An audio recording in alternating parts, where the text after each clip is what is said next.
that good? Oh yeah, that's good. So show me the equipment you got there, Jeff. What is that? Okay, this here is the Gardner Kryptonite. This is my competition call. This is what I used to win the event on the weekend. It's specifically designed for competition, so it's got a lot more volume and a lot more ring and grasp than a normal call that I'd use out in the field would have. Go through the other ones. What all the, okay. Basically, I want to know what's hanging on what's hanging on my lanyard? Okay, this is my goose call here. I do a bit of goose calling. I'm not nearly as accomplished, but I can get by in hunting. This is the Buck Gardner Canada Hammer. It's an awesome call. This is just a little drake whistle. You see it's only the hen ducks that quack. The male ducks will make a sound more like this. And, you know, that's just something for an extra confidence call late in the season. And you know, hanging off my neck here, I've got, we call it redneck bling. It's basically bird bands. Like a couple of these bands, they were on a bird. We took them in the fall, and you know, based on that information, they'll do a track of where that was banded, how long it took before it was shot, and they can do accurate population fluctuations, and you know, be able to monitor the resource and use it most efficiently. Did I just hear you say only female ducks? I thought all ducks quack. No, it's only the female ducks that make the quack that we always think about, and it's only really mallards and black ducks that make that noise. Like other ducks, you might see like pintails or like sea ducks, like eiders. They don't make that distinct quack that we all associate ducks with. How in the world did you get involved in this in the first place? I got involved with this about 5 years ago now. I grew up hunting. I've been hunting since I was 12 years old and loving it.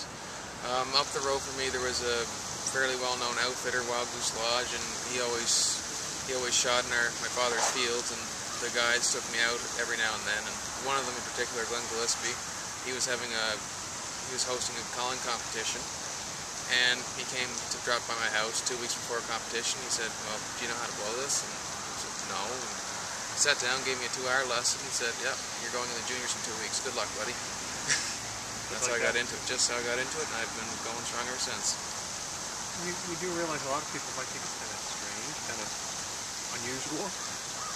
Up here it is, but down the States it's a lot more popular. Like down the States, again, the pot for the Worlds is $25,000, which is some serious coin. Like it's just starting to take off in Canada, but again, like in the States, like there's different regionals, different contests just to be able to qualify for the World event.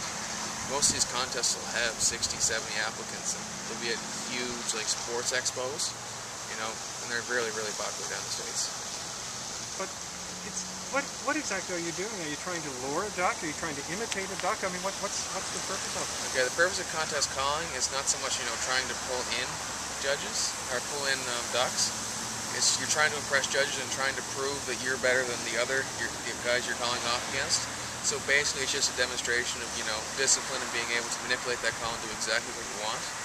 Kind of the way you start, you're telling a story in the judge's mind, and they're going to give you a score basically between 1 and 10 on how well they think you did it. You're going to be judged on your cadence, which is, you know, how you sound. Like if you sound like one duck all the time, where you sound like half a dozen different ducks. You're judged on your routine, which I'm going to cover in just a second, and you're judged on how perfectly you can put it all together in flow.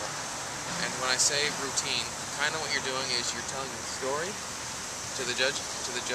Yeah. You're telling the story of the ducks are way far out. You give them a hail call, and you work them in. You start giving them greeting calls, and you know, bringing your cadences down and your pitches down. You know, getting ready to lay them down. Then as the story goes along, someone sticks their head out of the blind. This happens, you know, the ducks will flare because they know what's up. You give them a very demanding comeback call, and that brings them around, and you start working them, greeting them again, and they're coming in for a second look. Then you get right down to the bottom, and you know, they're lighting in, and at the end of it you just give one last greeting call, just to, you know, try to suck those last few in. You've got 90 seconds to do this. If you go over 90 seconds, you're disqualified, and again, you just scored a 1 to 10, and that's basically how perfect you can do that. You were saying you can make it sound like one duck or several. Can you show me the difference between? Okay, the difference, like, okay, a lot of people, they start off, they want to concentrate on, you know, sounding like one duck. Let's say this will sound like one duck.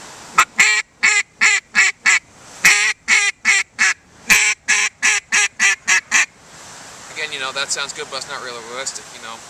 when you start looking at them, you know, could be one duck trying to call over top the other, etc. and so forth. They'll start sounding more like this, and you can change it to sound like a little bitty hen, or it can be the 500-pound hen, which is the big boss in Zeke migration.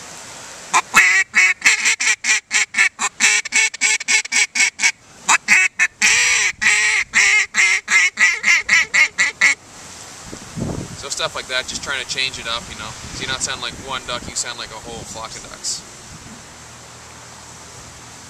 And I'd say the goose. You're not so good at the goose. Is it primarily the duck that you're good at? Yeah. Okay. Like, you know, I'm proficient